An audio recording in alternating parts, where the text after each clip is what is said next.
नमस्कार दोस्तों, कैसे हैं आप सभी। उम्मीद करती हूँ सभी स्वस्थ होंगे। दोस्तों, आज फिर एक नई कहानी लेके आई हूँ। कहानी बहुत अच्छी है, पहेलियों से भरी कहानी है।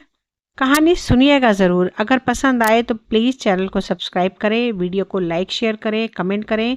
कमेंट करके बताएं कि कहानी कैसी लगी आपको। तो चलिए कहानी शुरू करती हूँ। बहुत समय पहले की बात है। केशव नगर राज्य के राजा इंद्रसेन के 4 पुत्र थे, अर्जुन, किशन, विराज और आदित्य, जिन्हें राजा अत्यधिक प्रेम करते थे। एक दिन राजा इंद्रसेन के मन में कुछ विचार आया और वे तुरंत अपने चारों बेटों को अपने कक्ष में बुलाते हैं और उनसे कहते हैं, मेरे प्यारे पुत्रों, मुझे तुम पर गर्व है जो तुम लोगों ने इतनी कम उम्र में ही इतनी बड़ी जिम्मेदारी ली है। मेरे पुत्रों, तुम चारों को इस राज्य में हो रही सारी गतिविधियों पर ध्यान देने का कार्य सौंपा जाता है।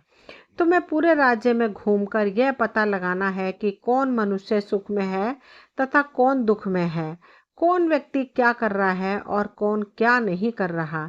ये सारी गतिविधियों पर तुम चारों को ध्यान देना है। चारों राजकुमारों ने एक साथ कहा, जी पिताजी, हम चारों आपकी आज्ञा का पालन करेंगे। पिता की आज्ञा मिलते ही चारों पुत्र राज्य का खबर लेने के लिए निकल पड़ते हैं।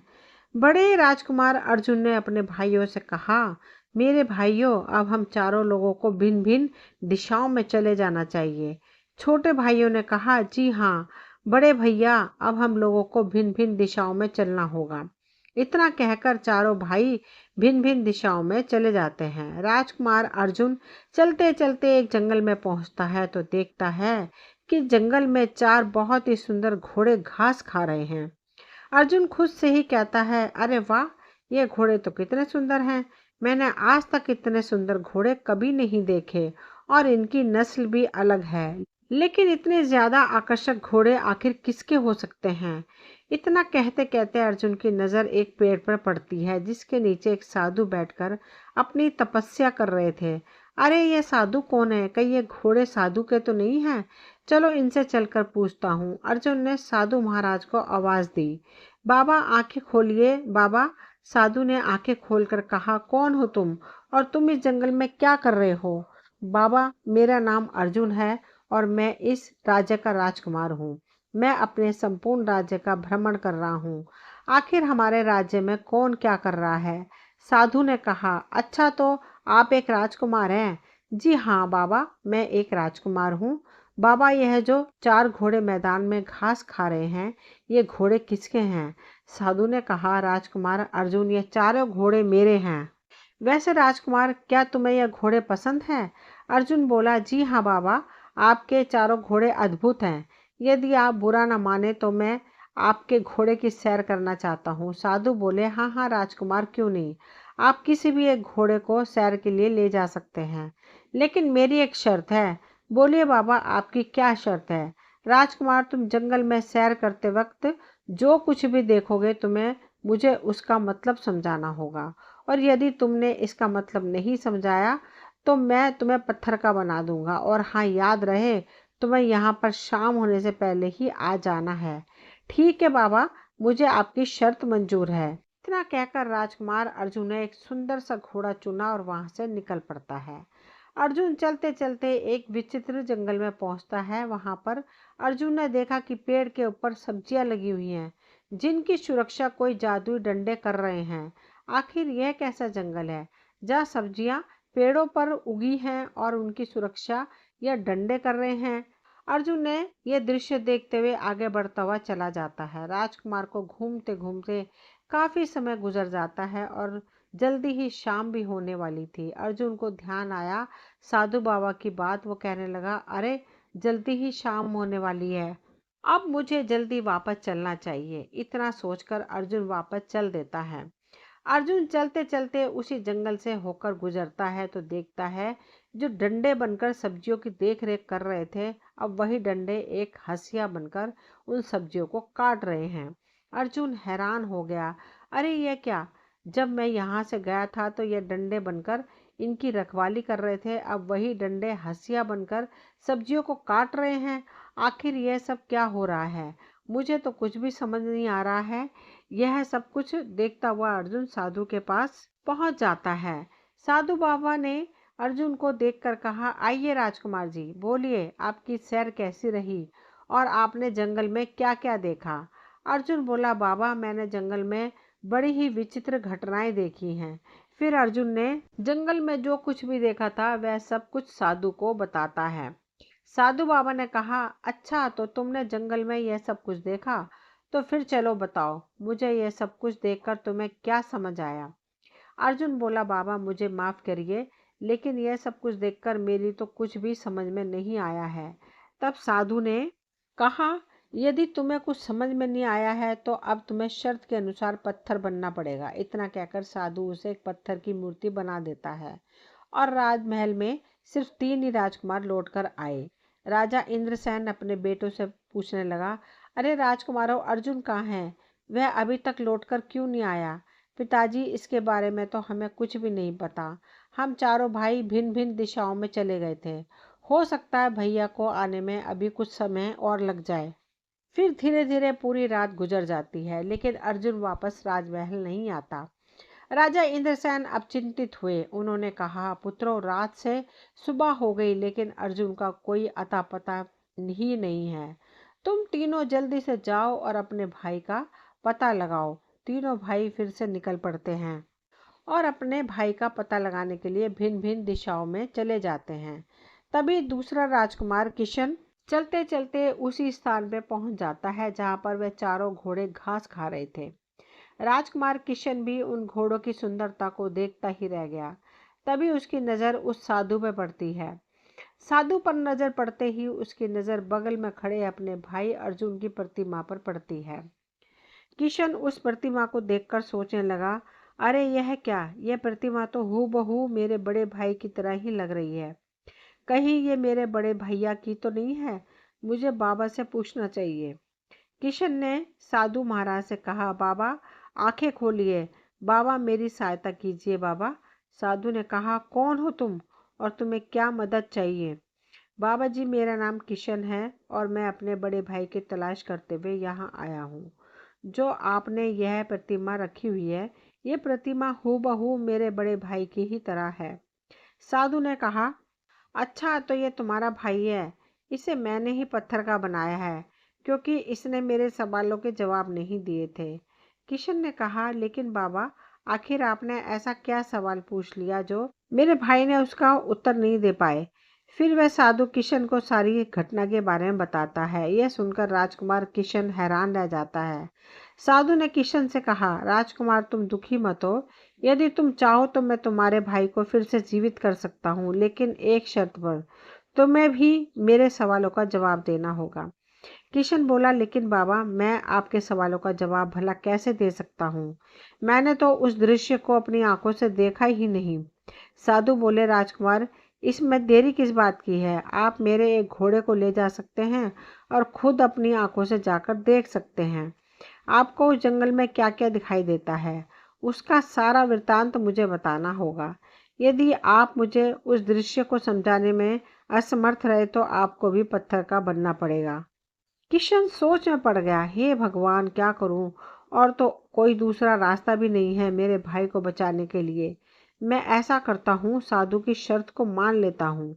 ठीक है बाबा, मुझे आपकी शर्त मंजूर है। इतना कहकर किशन एक घोड़े पर सवार होता है और वहां से निकल पड़ता है। किशन चलते चलते उसी जंगल से होकर गुजरता है तो देखता है कि एक नवजात बच्चिया जिसने कुछ देर पहले ही जन्म लिया है, वह अपनी माता को स्वयं का दूध पिला रही है।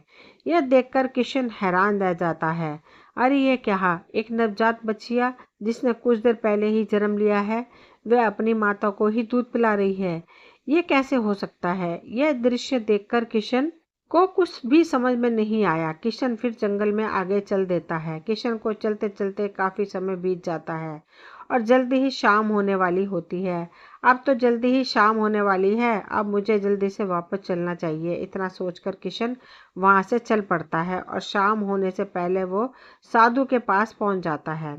साधु ने किशन से पूछा, आइए राजकुमार जी, बोलिए आपकी सैर कैसी रही और आपने जंगल में क्या क्या देखा? फिर किशन ने जंगल में जो कुछ भी देखा था वह सब कुछ साधु को बताता है। साधु ने कहा, अच्छा तो आपने जंगल में यह सब कुछ देखा, तो फिर चलो बताओ मुझे, यह सब कुछ देखकर आपको क्या समझ में आया?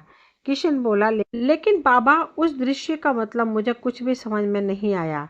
किशन ने जैसे ही उत्तर नहीं में दिया, वह तुरंत ही एक पत्थर में बदल जाता है। अगले दिन बचे हुए दो राजकुमार विराज और आदित्य अपने भाइयों को ढूंढने के लिए निकल पड़ते हैं। विराज और आदित्य फिर से दोनों भिन्न भिन्न दिशाओं में निकल पड़ते हैं। विराज भी चलते चलते वहीं पहुंच जाता है जहां उसके दो भाई पत्थर की मूर्ति बन चुके थे। विराज ने मूर्तियों को देखते ही पहचान लिया। अरे यह क्या, ये दोनों मूर्तियां तो मेरे भाइयों की हैं। कहीं ये मूर्तियां ही तो मेरे भाई नहीं हैं? चलो मैं इन साधु बाबा से पूछता हूँ। विराज ने साधु बाबा से कहा, बाबा आंखें खोलिए, बाबा मेरी मदद कीजिए। बाबा, साधु ने पूछा, क्या बात है? कौन हो तुम और तुम्हें क्या कष्ट है? विराज बोला, बाबा मेरा नाम विराज है और मैं मेरे भाइयों को ढूंढने के लिए निकला हूँ। यह जो दो प्रतिमाएं रखी हुई हैं, ये दोनों प्रतिमाएं मेरे दोनों भाइयों की हैं। साधु ने कहा, अच्छा तो तुम इन दोनों के भाई हो? तुम्हारे भाइयों को मैंने ही पत्थर का बनाया है। विराज आश्चर्यचकित हो गया। यह आप क्या कह रहे हैं बाबा? लेकिन आपने मेरे भाइयों को पत्थर का क्यों बनाया है? फिर साधु उसे सारी कहानी बताते हैं और उसे भी वही सारी बातें कहकर जंगल की तरफ भेज देते हैं। विराज चलते चलते उसी जंगल में पहुंच जाता है तो देखता है कि एक बूढ़ा व्यक्ति लकड़ियों का गट्ठर सिर पर रखकर ले जा रहा है और उसके रास्ते में जितनी भी लकड़ियां मिल रही हैं वह उन्हें भी उठाता हुआ चला जा रहा है।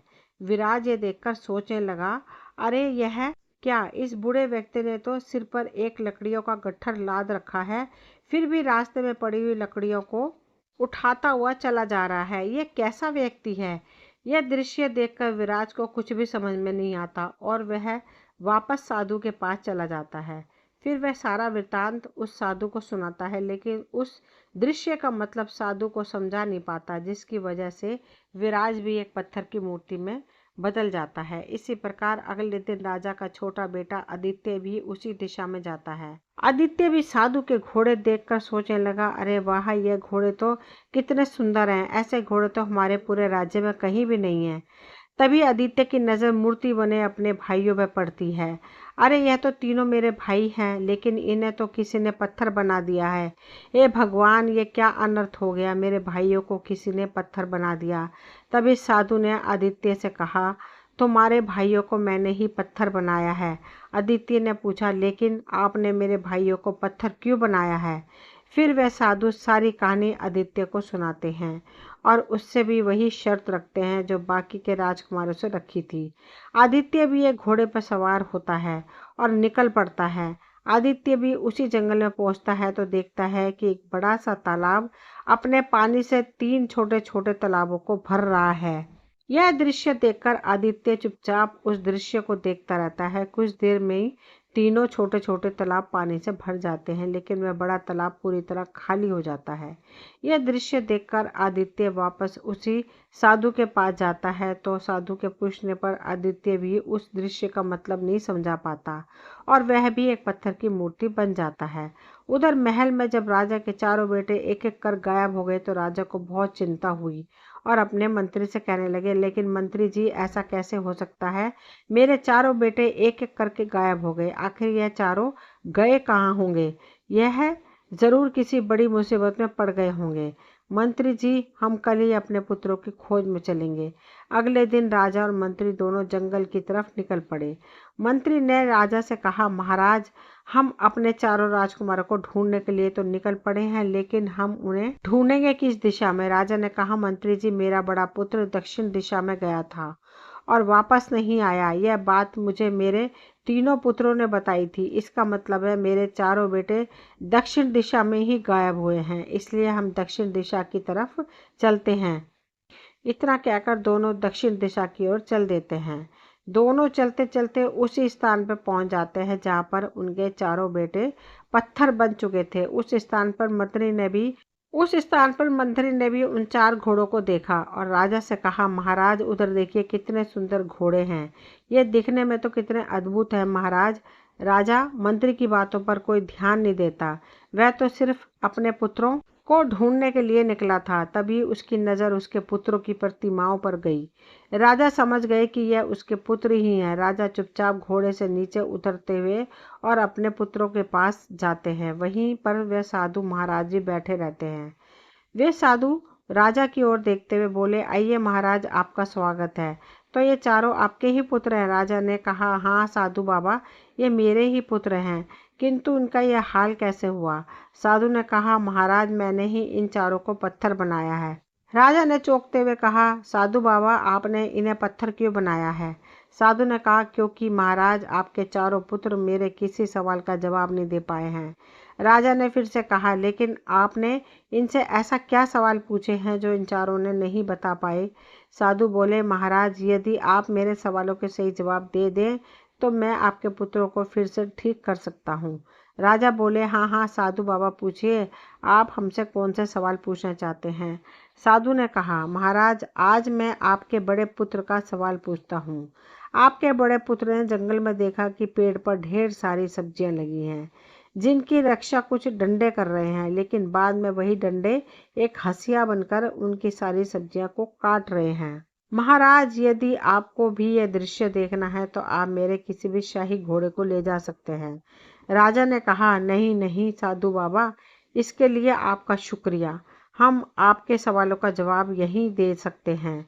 तो सुनिए साधु बाबा, इस दृश्य का मतलब है, यह एक ऐसे आदमी की तस्वीर है जिसके पास कुछ पैसा सुरक्षा के लिए रखा गया हो, और जब उस पैसे का मालिक अपना पैसा मांगने आया हो तो उस आदमी ने उस पैसे को कहीं खर्च कर दिया हो, या तो फिर वहीं कहीं छुपा दिया हो, जिससे उसका पैसा उस मालिक को न मिल सके। राजा ने जैसे ही अपना वाक्य पूरा किया तो उसका बड़ा बेटा अर्जुन उसके सामने जिंदा और तंदुरुस्त होकर खड़ा हो गया। साधु ने कहा, महाराज, अब मेरा दूसरा सवाल सुनिए। आपके दूसरे बेटे ने एक नई पैदा हुई बच्चिया को देखा जो अपनी माँ को दूध पिला रही थी। इस दृश्य का मतलब क्या है?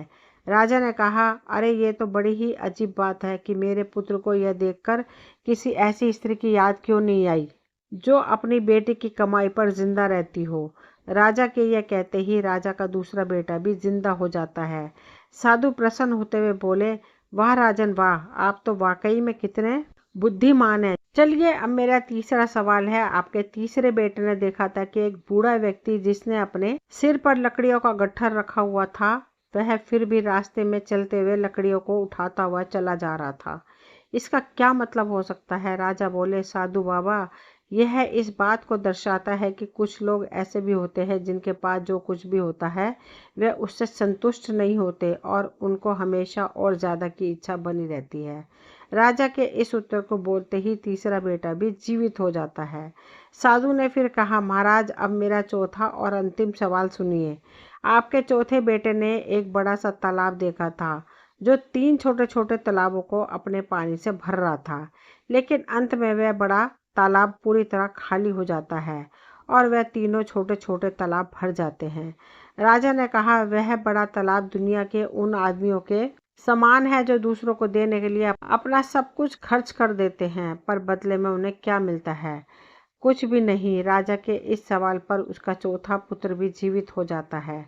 साधु बाबा बोले, वाह महाराज वाह, हम आपके उत्तर से अति प्रसन्न हुए। आप तो सचमुच ज्ञान का प्रतीक हैं।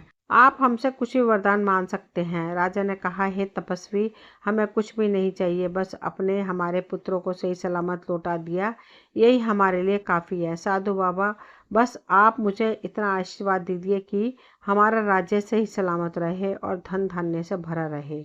साधु बाबा ने कहा, हाँ महाराज, ऐसा ही होगा, आपकी सारी इच्छाएं पूर्ण होंगी। इतना कहकर साधु महाराज वहाँ से गायब हो जाते हैं। फिर राजा इंद्रसेन अपने चारों बेटों सहित खुशी खुशी वापस महल लौट आते हैं। आज की कहानी दोस्तों यहीं तक थी। मुझे उम्मीद है आप सभी को पसंद आई होगी। अगर कहानी पसंद आई हो तो वीडियो को लाइक शेयर करें, कमेंट करें। मिलती हूँ अगली कोई नई कहानी लेकर। कहानी सुनने के लिए आप सभी का तहे दिल से शुक्रिया।